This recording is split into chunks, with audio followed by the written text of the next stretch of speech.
when the financial tides recede. I don't go run toward the ocean trying to catch a wave that has disappeared. I try to be patient and wait and see what washes up on shore. There's new gifts that arrive. And so if I can remind myself, don't panic, you stay calm, be patient, get curious. And all the meanwhile, there's a real sense of aliveness when there's so much. And I do support multiple family members. So when there's a sense of fear and pressure, there's also a lot of aliveness. And I start to write and think. And so I'm finding that the writing is providing a lot of catharsis.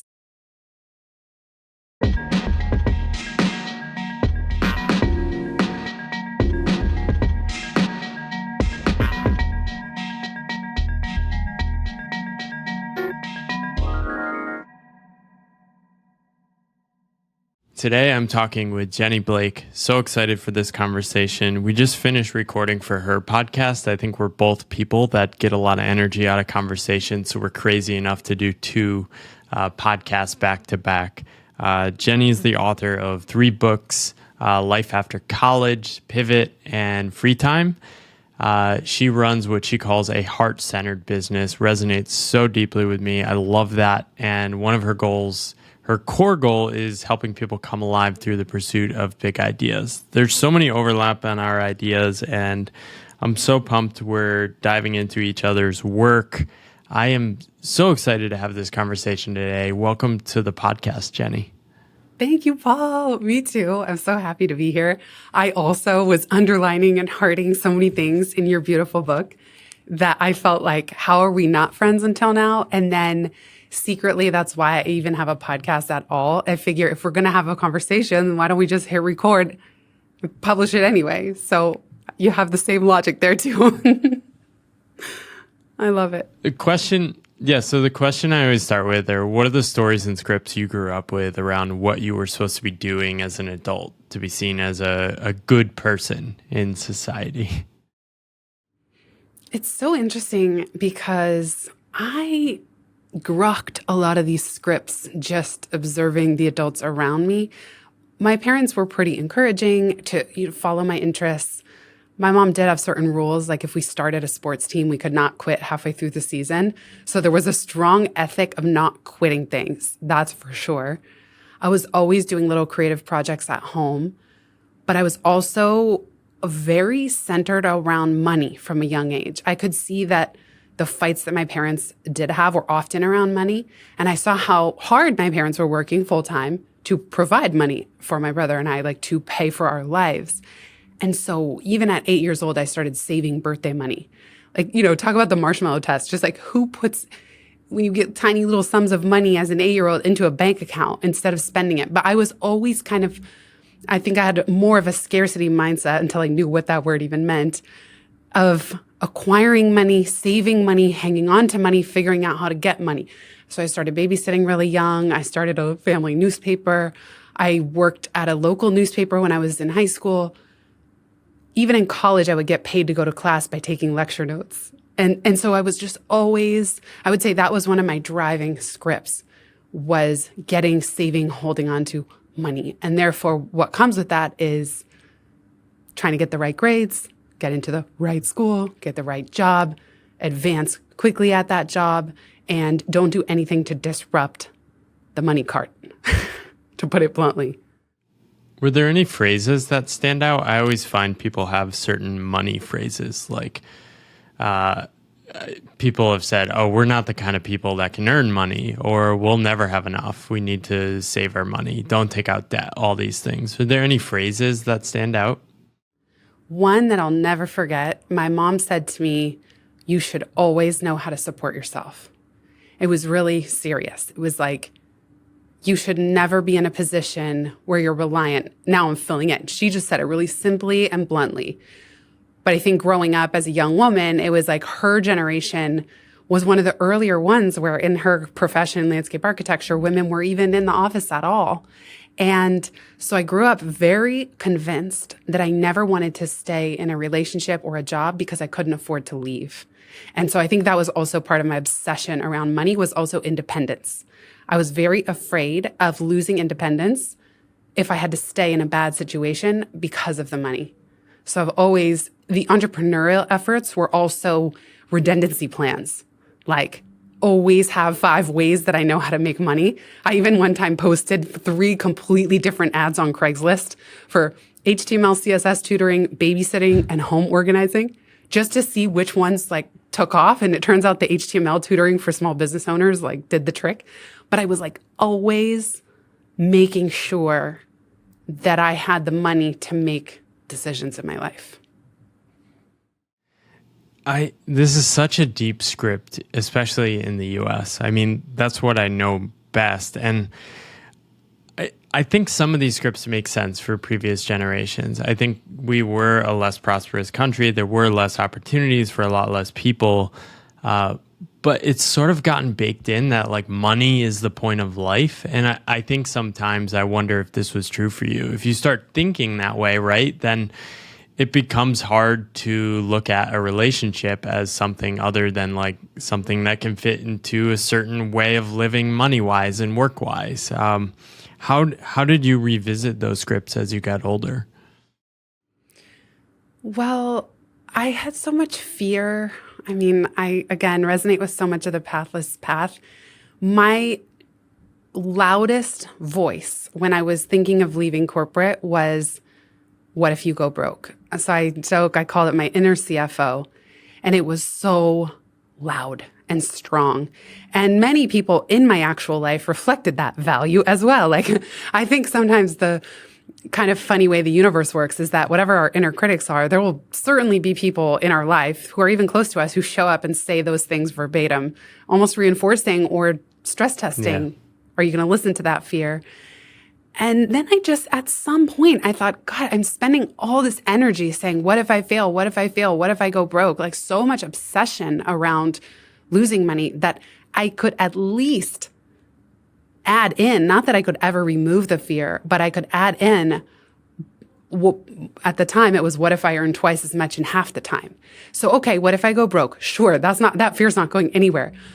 Or what if I earn twice as much in half the time? And now looking back, I think that's even a form of cognitive behavioral therapy where you do thought replacement. I didn't have that language or that I didn't go to therapy or anything. I just started to ask myself, why not? And another thing I'll say is that even though I always had all these little projects, I never thought of myself as entrepreneurial. I didn't think that I was cut out to work for myself. I'd always been such a good student and a people pleaser and a rule follower that I genuinely did not think I could make it outside of that environment or even that I would be happy.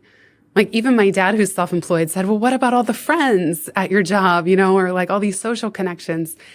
And everybody had these reasons of what I would miss. But I started to just plant the seeds of possibility. And just like you, there was some point where I was willing, finally, for the first time in my life, I realized I am willing to spend every penny of my savings to try. And I had 6 months of savings. And finally, I just got burnt out enough and frustrated enough that I said, all right, 6 months, that's it. If I do these 6 months, I don't earn a penny and I need to go back and get another full-time job somewhere, I will. But at least I will go to my deathbed knowing that I tried and that I tried while I was young and I had less responsibility, relatively speaking.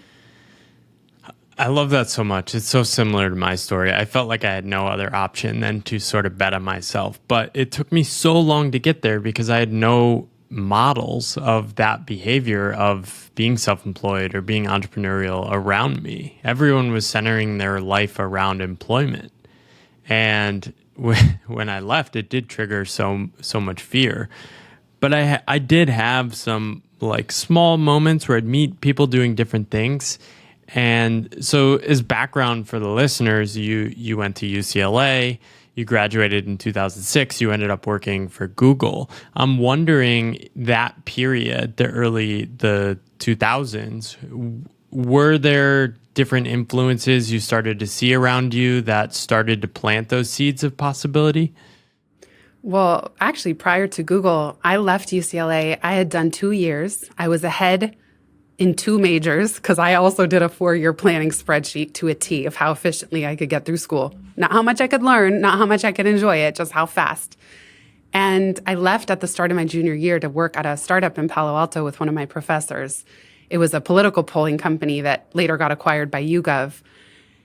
That was my first break with what everyone else was doing, because my friends all said, "What are you doing? Like, these are the best years of your life." They were still partying and taking finals and having fun together. I was even in a sorority. They're living together. They're roommates. They're going on trips together. And I exited all that. I moved home alone midway through college to work full time. So I think a lot of people were like, "What on earth are you doing?" But it felt like this unbelievable opportunity. And I was the first employee at that startup, and I stayed for 2 years as it grew to 30 people. So I experienced a lot. I learned a lot. I later went back for one semester in 2005 to graduate with my class. But I had become sort of alienated by my own doing. But like, I was now an outsider to those friend groups. I just hadn't been there. And that's when I kind of just realized, okay, I'm a little bit more on my own. I'm on my own path. And I had to figure out adulting before the rest of my friend group, before everyone else that I knew who was my age, whether from high school or in college. And so that's actually what sparked me setting up my first website. And then on the professional side at the startup, one of my many hats was managing our AdWords accounts. So by the time I hit a plateau at the startup, once again, I felt like, is this stupid to leave? I think it's always hard. I see this in Pivot. I quote Stephen Gross. He wrote a book called The Examined Life that is so beautiful. He says, all change involves loss. And for me, what's always been the hardest thing about change, especially when I'm choosing it, is saying no to something good. Usually that's if you're lucky. Sometimes we get pivoted or we get catapulted onto a pathless path where we can't see what the next steps should be or could be. But for me, the hardest part is always, when do I say no to something that I would otherwise should feel really privileged to have? And so it was only magnified 10, 20x working at Google, where when I was starting to hear those whispers that maybe this isn't for me or forever, or the grind of so much email and meetings was just like sandpaper to my soul. I just knew that I wasn't doing my best work when I was kind of felt trapped by all that. I felt like, what right do I have to walk away from this when so many people I know would kill to be there? And I even had a mentor who had her own coaching business on the outside that when I told her I was thinking of leaving, she said, "Oh, well, is there any way you can put in my resume? Because I'd love to have your job." And so like, it made me really scared. Oh no, like if I leave and she even wants my job, what hope is there for me if I make the decision to go? I love that so much. And I think we have the tendency to tell these glorious stories like, "Oh, I hated my path and I marched on to the new path." I still miss being really good at my job and being super deep in work in the consulting environment with really smart people. Now, that didn't happen continuously, and it was often out of my control, so that's why I like working on my own better. But I do miss that, right? I felt good about myself. I was doing good work. My clients liked it. It was fun at certain points, and that part of me is gone. And I've had to sort of mourn the loss of that identity, the good and bad parts.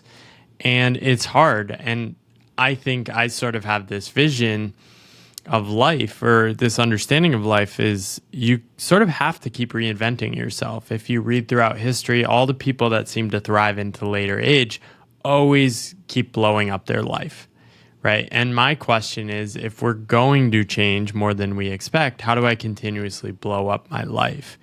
And you got a taste of that so early. And I often think that's a blessing, going off script early, because you start looking at things different. Whereas a lot of people graduate college and they just transition into doing what everyone else is doing. And you can kind of get lost in that. Definitely. I'm wondering, what were the best parts of working at Google? I imagine the first 2 years were pretty fun. I mean, like 2006 is such a cool time to be joining Google. Oh, it was amazing. I was in a training role too, so I trained over 1,000 people that year. I was often one of their early points of contact coming in. I was teaching people how to support the AdWords product. And so, like, just the other day, someone brought me in to do a Women at Google 16 years later, and it was someone in one of those training classes.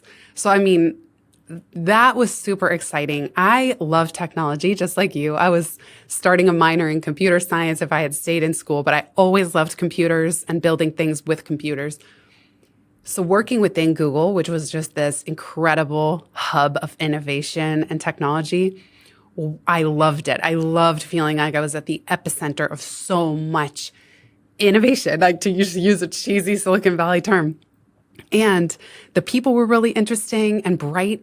And yes, of course, it creates a really fast-paced, sometimes untenable work culture. But it was so exciting to be part of it. And I learned so much. Like, it was the best business school. I feel like those 5 years was a business school I could never have paid for. And I got paid to go. And what's surprising, and I tell Googlers this who are thinking of leaving, you have no clue how many skills you've gotten that you're going to apply on the other side. And working within the context of Google, the bar is so high that leaving anything I ever did or have done after has felt easy in comparison. So like even the ways I work, the efficiency, how I communicate, there I learned to launch and scale global programs and think in scalable terms and how do you implement things at such a vast reach that those are skills that I'm taking with me to this day. But to your point, one thing I miss that you do get in corporate is feedback, for better and for worse. So sometimes as an entrepreneur, I'm now 12 plus years in, I don't know what I'm doing wrong. I probably have blind spots other than the market will tell you by not buying your stuff or reading or whatever, listening. But I also don't know what I do well. So sometimes I don't think there's anything special to what I do or how I think until someone else or a few people give me that feedback and they say, oh, I've learned so much, or that's interesting. You should write about that or talk about that. And so I find that on both sides, it's really important having friendtors, as I call them, and people to give feedback and insight and talk things through, because that part of it can feel kind of opaque. And I can get lost in my thoughts or my own insecurities without clearly seeing what's there. Toward the end of working at Google, you were there for 5 years. Was it a bigger pull to want to go away from Google, or is it bigger pull to run towards that new path? Because I know you had been experimenting on the side. You were doing this book launch, and you were doing a lot. But what was the bigger pull? Was it wanting to run away or running towards something that was really more powerful? My driving consideration was that at that time, the work I was doing could reach 33,000 Googlers. That's how big the company was. But my mission has always been one to many and to be as helpful as possible to as many people as possible. At some point, I started to feel like, again, spending probably 80-20, 80% of my time doing admin meetings and emails, and maybe 20% of my time creating programs or facilitating the things that really gave me a lot of energy, where I felt I was creating things, even in that corporate context. So at some point, I just kind of ran the numbers and I thought I can reach X number of people here, or I can try my hand and try to reach more people on the outside. And because my first book, I had kind of was an early blog to book story, because my first book was coming out, I also realized there was no way I could do both. So I asked for a sabbatical. I got a 3-month leave. I genuinely didn't think, I wasn't trying to do that just so I could quit. I just needed a minute to think and to give this book launch its proper due. And within 1 week, first of all, it was 2 days after the sabbatical started, and I was on a plane to South by Southwest to launch the book. So I didn't give myself any break. Yes, burnout was happening, like as it's all happening. But I very quickly realized a week in, this is a full-time thing, like following. So it really was a pull toward my own projects, I would say, more so than just needing to leave the aspects I didn't like. Did anything else emerge in that sabbatical? Well, let me think about that. I realized, I was having a lot of fun. I got my first coaching client, Alex Budak. He was just a guest on the Pivot podcast. And we talked about him pivoting into professorship, but I only told him now, like 10 years later, by the way, you were my first client. You gave me hope that I could make it on my own. And like we were very pivotal in each other's lives, but I never wanted to tell him that because I think I was afraid he would think, well, what the heck was I doing being your first client, like hiring someone who's so new to this scene. But that felt really good. Like, so about halfway through the sabbatical, getting one paying client was proving, okay, I'm not earning zero. And I very quickly realized that if I spent 40 hours a week just trying to figure out how to pay the rent, I could easily do that. So I think sometimes this fear, oh no, what happens if I leave? How will I make money? You don't realize how much bandwidth gets freed up creatively, strategically, energetically. And after this period of being a couch potato, because I really needed to unwind, suddenly my life, my work, I had my full creative faculties that I could put toward this very simple number, paying the rent. And all of a sudden, I went from having like 20 confusing OKRs that I was responsible for every quarter and juggling and having a hard time prioritizing, and some of them I didn't even believe in, to having one, pay the rent. And like it really is not rocket science, and it doesn't take 40 hours a week to figure out how to meet that minimum monthly net. And so especially, I think, again, what people don't realize making the transition is how much of your life force gets unleashed that you can then apply to that one question. And then in later years, of course, as you know, Paul, it became not just how can I earn twice as much in half the time, but now with joy and ease, for the highest good of all involved. Because I'm not just about, oh, how much money can I make and still be miserable? That's not interesting to me. Yeah, this is such an interesting point. I talk to so many people that are in jobs, and they have this conception of the world that is centered around a salary and employment. And their idea is, well, I can't leave without sort of making what I'm making now. I need to replace my life. The thing is, what often happens is that people tap into this creative energy, this different sort of excitement about exploring possibility that it seems you unlocked in that sabbatical, that they then go, oh, I'm willing to just break even, and it's going to make it easier.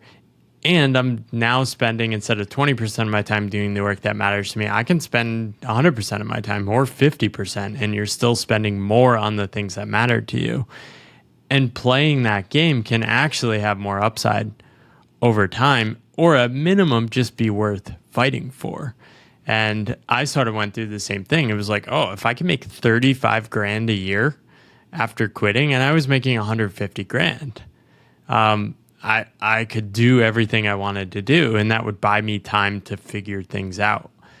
And I often sense that making $1,000 on your own is worth 100,000 for a company, because 1,000 on your own basically tells you, oh my gosh, I did this on my own. I've like competed in the market and people are paying me for stuff.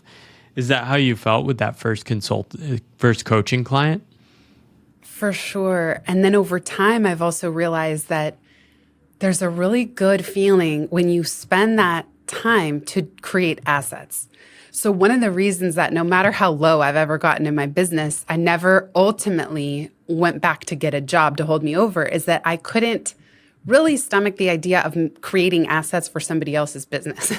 Like, I would so much rather wait it out, struggle through, but all my time and energy going into, again, when I say assets in my business, even creating a registration process for a new coaching client is an asset. It's something that once you create it, you don't have to create it again. And it makes everything easier and smoother and saves time. Creating a book. I have 3 books now, 2 podcasts. Those are assets. Every podcast episode is an asset. So I've also been very disinterested, and I've been off social media for a long time, even though it built the early days of my entrepreneurial career, because I felt that I was not creating assets. You are, like, your tweets are really thoughtful and interesting. I had stopped doing it that way.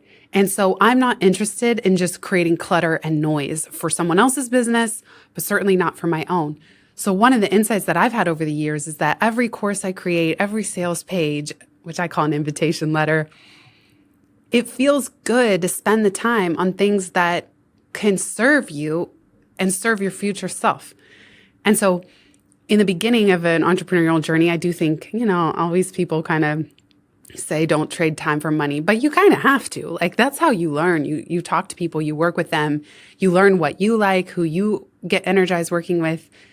But over time, you can start to realize, okay, for me, I'm always asking, well, what can I learn from this that I can share back out? Because it kind of bugs me from talk about a systems perspective, but I don't like when valuable information or templates or things live in secret. Like, to me, what completes the process of something, especially something I struggle with, is being able to synthesize it and share it back out, just like you did with your decision to turn down the 2-book deal with a traditional publisher. It feels really good to go through something and then share about it so that other people can learn and maybe save themselves some time and anguish. So that's the other piece that I'm just not interested in doing that for anyone else. And I know that if I spend enough time and effort building assets for myself, I'll be so much better off for the long term rather than just taking money to ease the pain in the short term.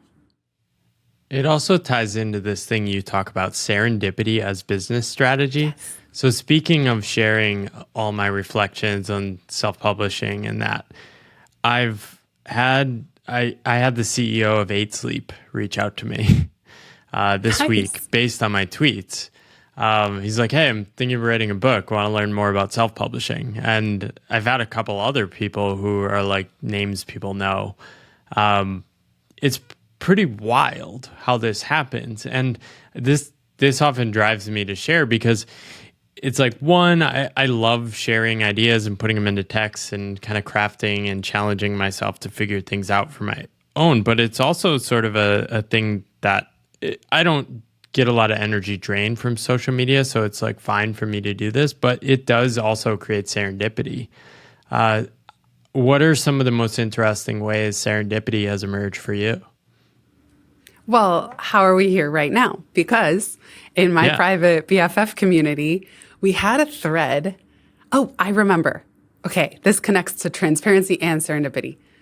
Somebody asked me the numbers of something about royalties. And so I actually uploaded to BFF my royalty statement, which I had never done, the full royalty statement, which publishers act like this is the most secretive document, and agents as well. Everybody thinks somehow this should be like highly classified information. Okay, so I upload that. Did people I also say crunch the not numbers. to share this? Yeah, there's a really weird vibe of like, I can't remember who has said it, but it's this feeling that it's, I don't know why it feels so classified. And someone had published, Jane Friedman has a publishing calculator. So you can crunch the numbers of traditional publishing and self-publishing, and we can put it in the show notes. I'll give you the link.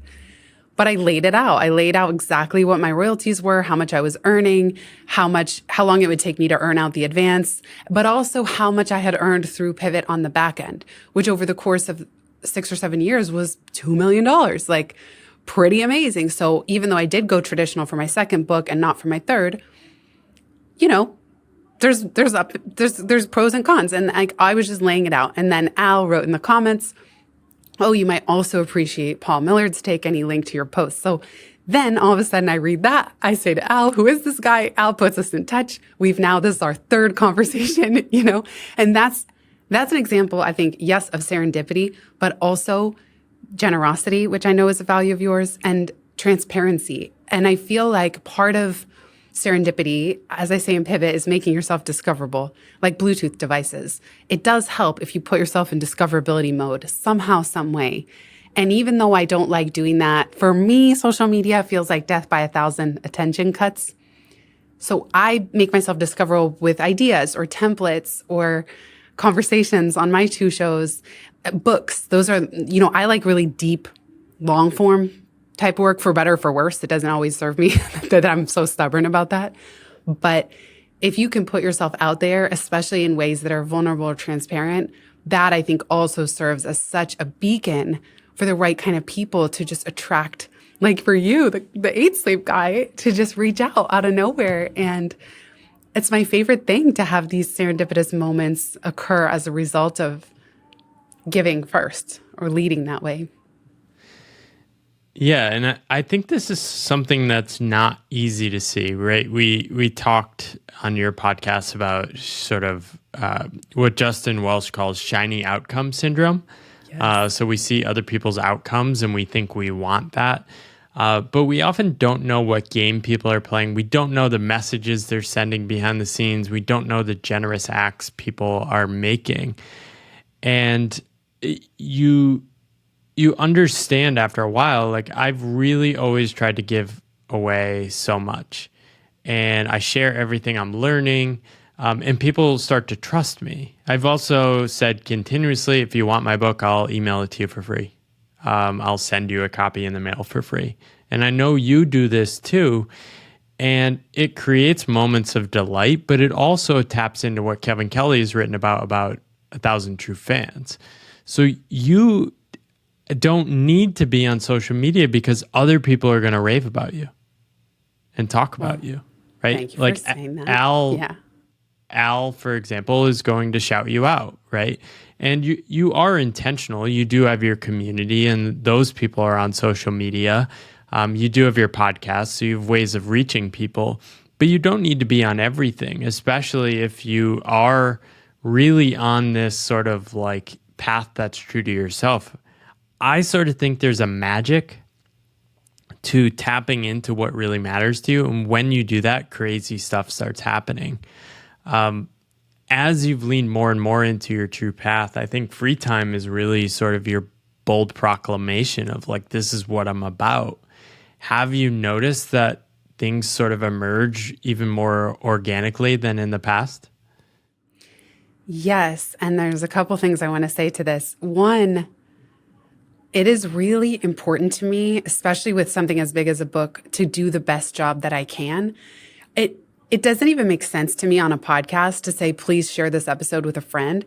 Like, if it's good enough, someone can't help but share it with a friend. So I'm always trying to create from that intention. Like, I don't want any favors here. Like, don't share it with a friend because I ask you because I want to grow my stats. No. The episode should be so good that I don't even have to ask. You're so moved that you can't help but send it to 3 fellow business owners that you know. That's the energy that I create things with. And that's what I think is almost the meritocracy of any results that I get from my work, that my book should be good enough that when you put it down, you tell a friend or 2. And then the viral coefficient, even if it's slow, is positive over time. So word of mouth is always my favorite marketing mode. And that viral organic growth is really important to me. One of my favorite lines from you is that you don't have launch energy, you have long game energy. And I always try to do the best I can with the launch, especially trying to have fun with it and make the most of it. But ultimately, no amount of launch energy creates longevity for something like a book or a podcast. You cannot brute force getting people to like your work. And if you can like brute force sell 100,000 copies of a book, but it will still be dead on arrival. Like if nobody then, they put it down and nobody tells a friend, it's not going to have a long life. And so sure, you could maybe like make some lists, but I'm interested in creating an experience. Like you said, free time, the whole goal was delight. And by the way, I did not give myself permission to talk about business building publicly for 10 years. I did it behind the scenes. I always loved doing it. I loved tinkering with systems and efficiency and automation. But I never thought, because I had never earned 7 figures, no matter how hard I tried in a year, I never thought I was qualified really. And finally, when the pandemic hit and so much of my corporate work went away, I just said, F it. Like, I'm going in this direction. This is where my heart is. And so with free time, I had the most fun writing it. To your mantra of what work makes you come alive, I felt so alive. And going the hybrid publishing route, I felt like for the first time in my life, I got to see my creative vision fully realized. And just like leaving Google, this was something that I wanted to know once in my life, that I went all in. I even sold a property that I owned back in California in Google's backyard to fund the project. So like, I never thought I would be one of those people sharing some dramatic story about like selling a house to, to create a book, but I did do that. And I don't regret it. I'm still in the journey of trying to see what the free time part of my business wants to become. But we're in this wild moment where I keep having like corporate doors.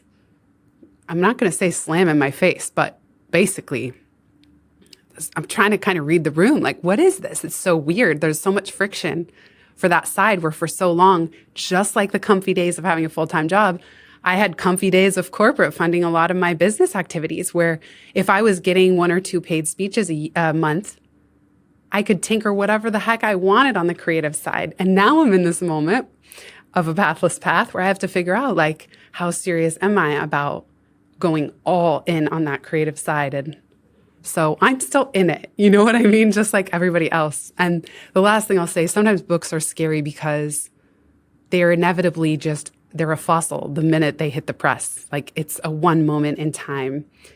And it's always an evolution. So I think sometimes it's easy to read a book and think, oh, that person has it all figured out. And you were really clear in yours. And I try to always be in mine. I'm still learning. This is what I figured out so far. Try what works for you. Ditch the rest. But I do believe that we can build a better way together. Now that you're in this moment, you've lost a couple corporate clients and you're sort of in this transition liminal space. Do you have a practice you come back to? Do you have any mantras that are like, okay, this is what I wake up and do this week. Here's how I spend time or don't spend time? Well, I know I know you talk about this a lot too. One of the things you say is that people start to write. And I'm noticing I'm having a lot of creative, authentic writing. When things don't go what feels like a positive way, I'm a big fan of the Zen parable, we'll see. So one of my mantras is we'll see. Like, oh, this feels like the sky is falling and it's the end of the world. We'll see. 12 years in, I've always followed my intuition. And I'm not somebody that's going to go chase old forms of my life or work. So I really try, I call it like when the financial tides recede. I don't go run toward the ocean trying to catch a wave that has disappeared. I try to be patient and wait and see what washes up on shore. There's new gifts that arrive. And so if I can remind myself, don't panic, you stay calm, be patient, get curious. And all the meanwhile, there's a real sense of aliveness when there's so much, and I do support multiple family members. So when there's a sense of fear and pressure, there's also a lot of aliveness. And I start to write and think. And so I'm finding that the writing is providing a lot of catharsis because I have a secret project that I might launch soon that I want to be able to talk about this side of running a business.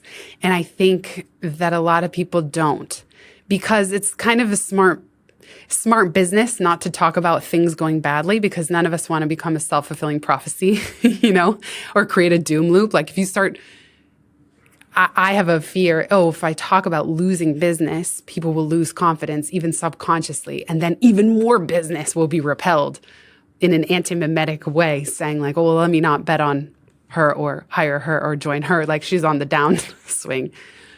And therefore, there's so many fewer people who write and speak about this part because nobody wants to like manifest even less work.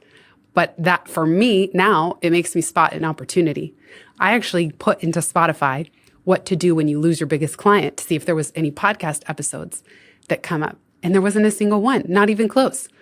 And I just thought, great, maybe I'll record a podcast that it'll be kind of a tongue-in-cheek title because I don't know what to do. I'm not going to tell you to just like go prospect and call your next 20 potential clients. That's not my style. It's like, what can I learn from it? And what does my business want to become? And that's what I get more interested in listening for and following. This reminds me of at the beginning of 2020, I was working with this company, this college board, and they wanted me to do a training of this corporate training, consulting skills stuff. And I had it all set with them, and we were going to do it virtually. And then they just come back and are like, all right, we paid you this upfront payment. It wasn't a major amount, but they were like, you know what? Virtual training is not going to work. This is January 2020. We're like, sorry, we can't do this project. Me and my wife were about to like travel for a couple of years, and I was sort of like thinking this was going to help me. Pandemic happens. I end up getting like sick after a tooth extracted and not working for a few months. And I like basically wasn't able to do anything for several months. But in that time, like stuff started to emerge organically, basically because of the pandemic and people working from home. It's kind of crazy when that happens. But at that point, I had sort of been cultivating a practice of not being attached to outcomes or success. And I think once you're comfortable with that, a lot of interesting things can emerge because you're sort of open instead of closed. When you're in scarcity mode, you're like, I need to make money. I need to focus on this. And you sort of miss all the clues that the universe gives you. Have you had experiences of that, of sort of clues emerging and giving you, like pulling you in new directions? And how do you tap into that? I'm smiling because I treat everything as a clue. Everything. And of course, losing one client or one prospective client, or let's say a speaking gig doesn't come through, that's not as interesting, but the patterns are fascinating to me. And I run my business entirely off of intuition. Some people are all about the data and the goals and the projections and I'm not at all. Like all those numbers I share in free time was the first time I was crunching any of it, just out of my own curiosity. Whereas like my brother's really data driven and it's all about the data and he's in real estate and real estate investing and he's a numbers guy and he's utterly shocked and, borderline appalled with how I run my business, but it's the only way I know how, which is that I just genuinely believe that, I don't know, like it's no one moment that's a clue or an aha. It's like, it's all clues. It's all interesting. And right now it's so fascinating when the reality stops matching up with like the good on paper, perfect on paper. So that's the moment I'm in now where it's like, wait a second, this was perfect on paper, but was I enjoying that part of the business? If I'm being truly honest, I had started losing steam for serving clients and like the rigmarole and getting paid 4 months late. And there was a lot that was starting to annoy me. And I also had a big corporate contract with a big, well-known American retailer that they were supposed to sign at the end of January and pay me upfront for 2 years. It was almost a 6-figure contract. They dragged out signing it and they over-negotiated. Like I gave away too much. I always do that. And basically they were like, okay, we have legal approval now. We're going to sign. And it was March 6th. And at the 11th hour, it fell through because the world started to fall apart. And in a minute, it was like this 6-figure contract vanished. But I just couldn't help but think, but I had given away way too much. Like it had already stretched beyond what felt good to me. And I had already felt this really bad energy of feeling like someone was extracting from me and like doubling what they wanted to get from the price that I said. And long story short, I was kind of glad that it fell through. I wasn't glad about losing that income, including every speaking gig I had booked for the next 3 years. But it was this wake-up call of like, wait a second, I wasn't happy with that contract either.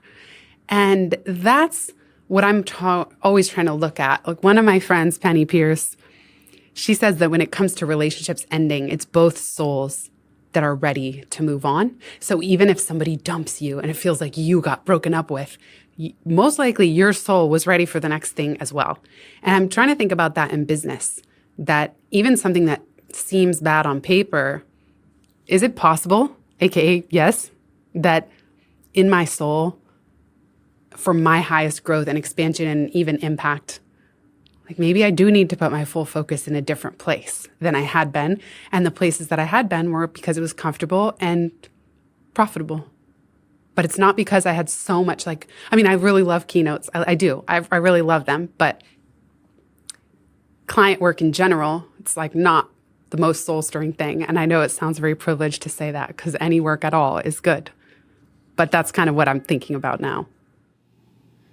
Yeah, it sort of goes back to what you were saying before is I've called this self-gaslighting. It's like I shouldn't complain because I have high-paying job.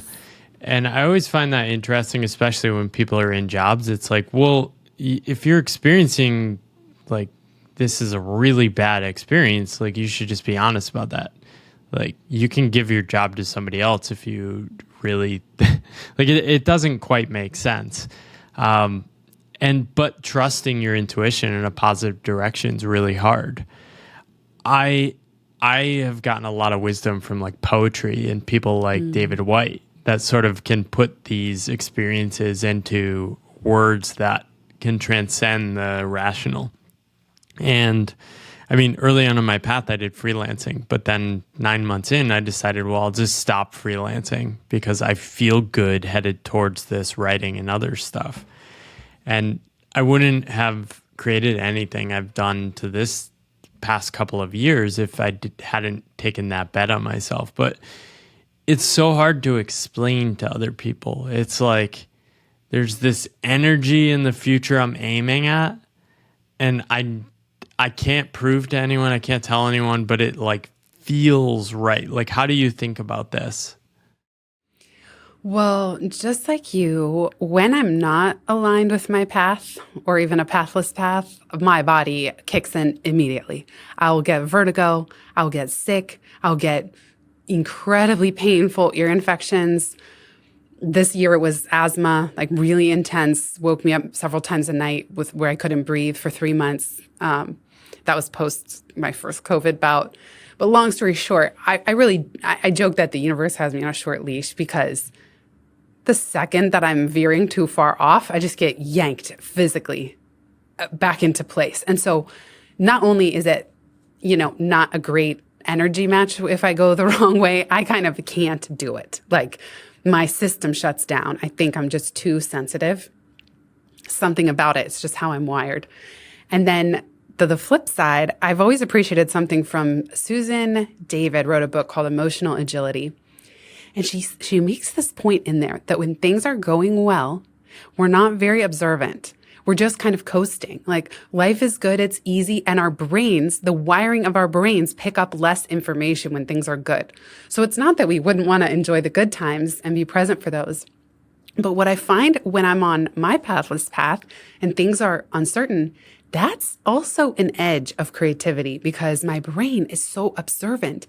And I did go through a grieving process where I felt like I got punched in the gut and I couldn't sleep at night. But certainly when I was walking through New York City the next days, I felt very raw and very observant. And I had so many thoughts about the experience, and that's why it kind of fuels the writing. And so I think for those of us who do feel compelled, I've always felt like I'm a messenger.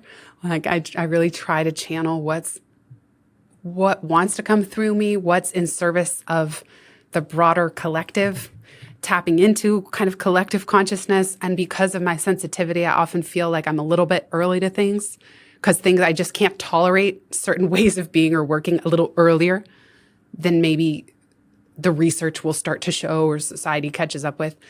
And so I think when you're in that role of being a messenger, it's like that's what, to answer your question the long way, of that magnet pulling me forward, I really try to follow that aliveness. And if I can solve things for myself, that's the satisfaction I was saying of sharing it. So usually my intuition, it's like, I don't know. I'm just thinking to myself that it's not even failure. Like when we need to make these shifts or pivots in our business, in our income streams, in the types of clients that we're serving, usually it's just a natural conclusion. Like we've outgrown the previous path, like a snake shedding their skin or these animals that have to go find a bigger shell for themselves. That's really how I see it too. And I loved all the quotes you included in your book about faith along this way. Like I really love Outrageous Openness by Tosha Silver, but sometimes there is no answer and I just have to surrender and say like, show me the next step. And that's where I just become open to what's one clue that can move me forward. Yeah. Talk to me about the relationship with your parents and their reaction to your path. I think this is something interesting we've shared. I mean, I think my mom said to me a couple of years ago, like, have you thought about like getting a government job? They have good health care. And I was like, what? I'm making more than I would make in a government job. I'm like, oh, geez.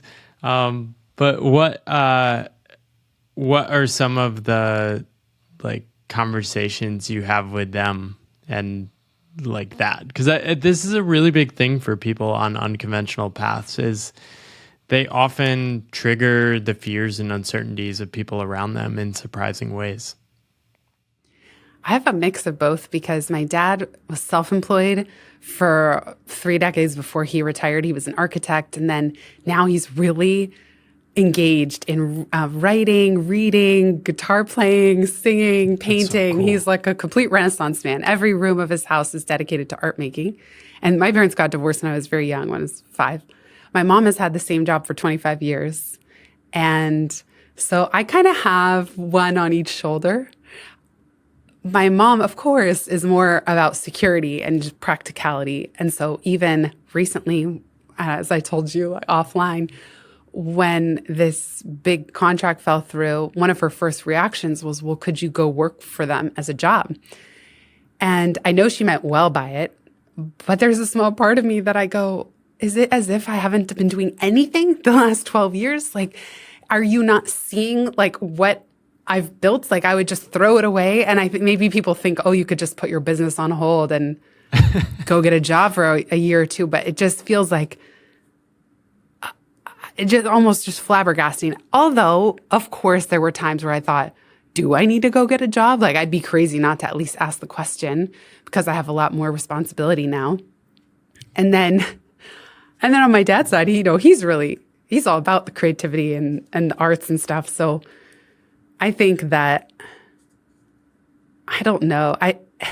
I noticed that I just don't love worry energy. And I think that friends and family naturally worry. But one of my least favorite things to hear is I'm worried about you. And like, I never want to prevent people from giving me honest feedback. Like, you're spiraling downward. I'm worried about you. You need help or you need to make a change. I wouldn't want to prevent that. But I also think like,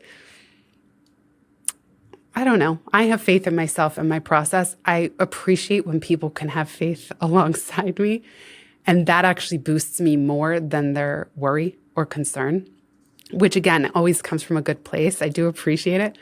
One of the things Tosha Silver writes is worrying is praying for what you don't want.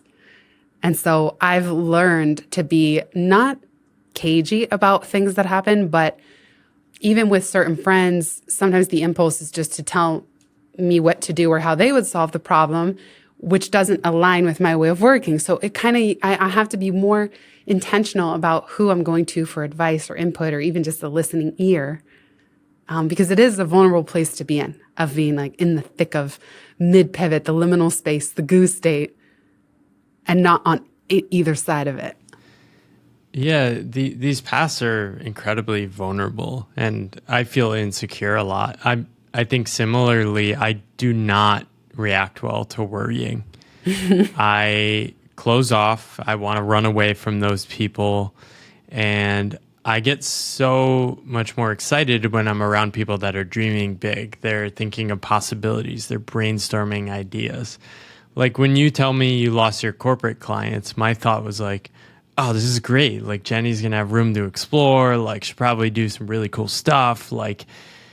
And this is why it's so important to surround yourself by people that complement what you need. And I think being really clear about what you need, I think I realized early on I needed people that were optimistic and appreciated what I was doing.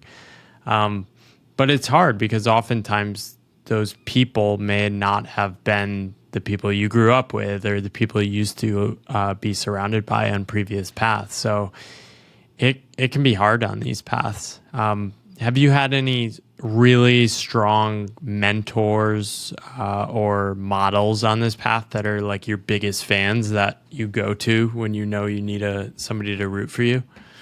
Well, I feel very grateful to have many. I have so many people who were decades ahead of me going this path. I have so many friendtors. I often, like even in Pivot, I said— love that phrase. Yeah, like let's drop the obsession with trying to find one holy grail mentor. I feel like that's another piece of very common advice.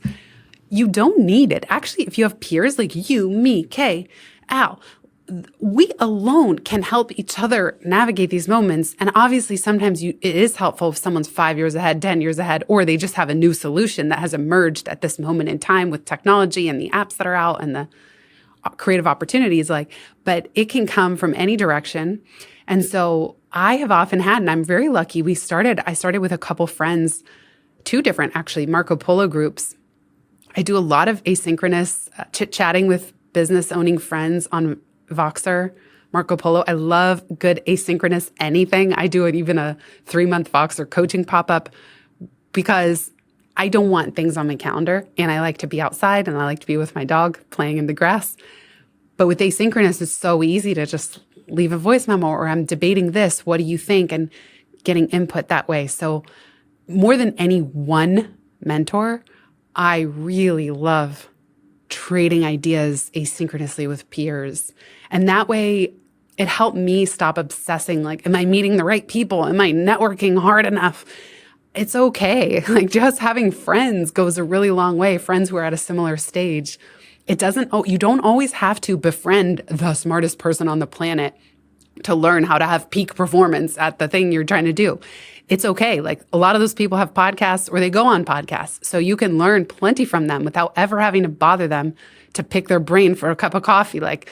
You don't have to be that person picking brains. You can reach out to your friends doing similar things and help each other in a really mutually beneficial, supportive, energizing way. And I would just say, find people that have good energy because life's too short. Life's too short to, have it be draining. I love this word. Friendtor. I'm going to steal it. Want to close with some shorter questions. Do you have any path role models? Oh gosh, so many. See, it's hard for me to pick one. I'm too indecisive. Yeah. No, I'll just say, like so many other in this arena, I read 4 Hour Workweek long ago and was super inspired. And I don't know, I really love podcasts. They do so much for me in my life. So I love listening to all kinds of shows. I listen to a range. I just love seeing what people are doing in this space. And podcasts are like my best friends, they just reassure me, whether I've met the people in real life or not. And it's also the way I make friends. But I'm sorry, I'm not giving you specific names because there's too many. It's like my brain just started overflowing. No, I think it's an interesting point. I sort of do this too. I absorb so much from so many sources. It's like I'll see people like Seth Godin and I don't want to take everyone's aspect of all their lives, but like Seth Godin to me is like, oh, older man still energized with life. I'm going to take a piece of that. I might look at somebody else and it's like, oh, they're able to launch and ship stuff very easily and that inspires me. Or this person's able to take extended breaks off and be comfortable with it and that inspires me. So it's sort of like a jigsaw puzzle of different people. I love that answer. Are there any podcasts that stand out that you listen to over time? Are there ones you go back to? I listen to one with On Being, Krista Tippett and David White. I've probably listened to it 20 times. Any favorite all-time podcasts you've listened to? There's some really good ones with Oprah and Byron Katie. That one stands out. Byron Katie, the work helped me so much to turn my thoughts around. And I just love how she says any stressful thought is an alarm clock waking you up, saying that something could be more true. And so especially in business, finding those stressful thoughts and turning them around through Byron Katie's work has been enormously helpful at work, even in my personal relationships. And I subscribe to a lot of podcasts. My Overcast stopped working because I was subscribed to too many podcasts, hundreds. And so I go in waves of which actual shows that I listen to, but I tend to listen to business podcasts in the morning. And then I am so crazy about my reality TV that I'll even listen to episode debriefs of Love Island as I go to sleep, or Joe Rogan, something before I go to bed. The podcast even put me to sleep. That's awesome. I Yeah, sports is like my guilty pleasure for just like listening to fun stuff that's not related to the work I'm doing. Well, this was an absolute delight. I will link up to your book, Free Time, which is here in the video if you're watching. It's a beautiful book. It's got this Thank you. marker. I forget what these things are called, but yeah, The it's ribbon. really That's cool. my favorite part. There's a lot of inspiration for just thinking about business in a new way. And I think you're always early to these trends. And I love that you're sort of codifying a different approach for actually just orienting a business not around profit and more and growth, but orienting it around your life. So definitely recommend the book. Your podcasts are awesome. They've inspired me to do some solo episodes. But where else do you want to send people? They can't find you on social media or you'll respond slowly, but where can they find you?